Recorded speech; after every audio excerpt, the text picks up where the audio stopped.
అటు చూడు. ఈ కుమార్ రాజా 2.5 సంవత్సరాల తర్వాత వచ్చి ఇళ్ల స్థలాల్లో నేనేదో కరప్షన్ చేశానా అతను చెప్తాడు. కానీ మీరెళ్ళండి.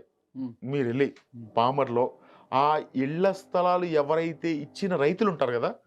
మీరెప్పుడన్నా అటొచ్చినప్పుడో, లేకపోతే మీ మనుషుల్ని ఎవరినన్నా పంపించి ఒకసారి ఎంక్వైరీ చేయండి. మళ్ళీ 1 సంవత్సరం తర్వాత మీ దగ్గరికి ఇంటర్వ్యూకొస్తా.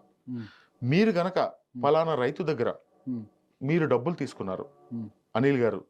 మొత్తం మీ నియోజకవర్గంలో 106 గ్రామాల్లో పలానా రైతు దగ్గర డబ్బులు తీసుకున్నారంటే, ఆ రోజు మీకు ఒక నమస్కారం పెట్టి, నేను తెల్లారి పొద్దున్నే జగన్మోహన్ రెడ్డి గారి దగ్గరికెళ్ళి, సార్ నేను రాజకీయాల్లో పనికిరాను, నేను అబద్ధాలు ఆడానో, లేకపోతే తప్పు చేశానో, లేకపోతే ఇంకోటి చేశానో అని మీరు గనక నిరూపిస్తే నేను రాజకీయాలు మానేస్తాను. అయితే రేపటి నుంచి అదే పని మీద ఉంటాను. నేను ఛాలెంజ్ చేస్తాను.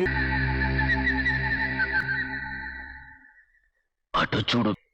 అందరికీ నమస్కారాలండి. నా పేరు వీరంకి శ్రీనివాసరావు. వైసీపీ ప్రభుత్వంలో నాకు మా ఆవిడ పేర నా పేర 90 సెంట్లు భూమి ఉందండి. ఆ భూమి ఇళ్ల స్థలాలకి అమ్ముతామని అడిగితే అమ్ముతామని అన్నానండి. ఎంత అంటే ఎకరం 42 లక్షల రూపాయలు అన్నారండి. అన్న తర్వాత మళ్ళీ మాకు కమిషన్ 4 లక్షలు పోతాయి, 38 లక్షలే అన్నారండి. సర్లే అని ఇక అప్పుడు ఇచ్చేసేసామండి. ఆధారాలు ఉన్నాయి.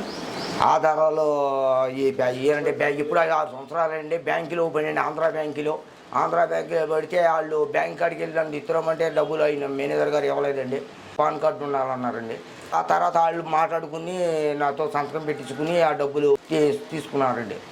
మా ఆవిడది 40 సెంట్ అండి, నాది 50 సెంట్ అండి. చేసిన తర్వాత ఇలా అన్న తర్వాత మాకు డబ్బులు తగ్గించి ఇచ్చారండి. అప్పుడు ఆ టైంలో ఎమ్మెల్యే అనిల్ కుమార్ గారండి, ఆ టైంలో అండి ఇది జరిగింది. ఇప్పుడు ఎక్కడ కొట్టాలరా నిన్ను?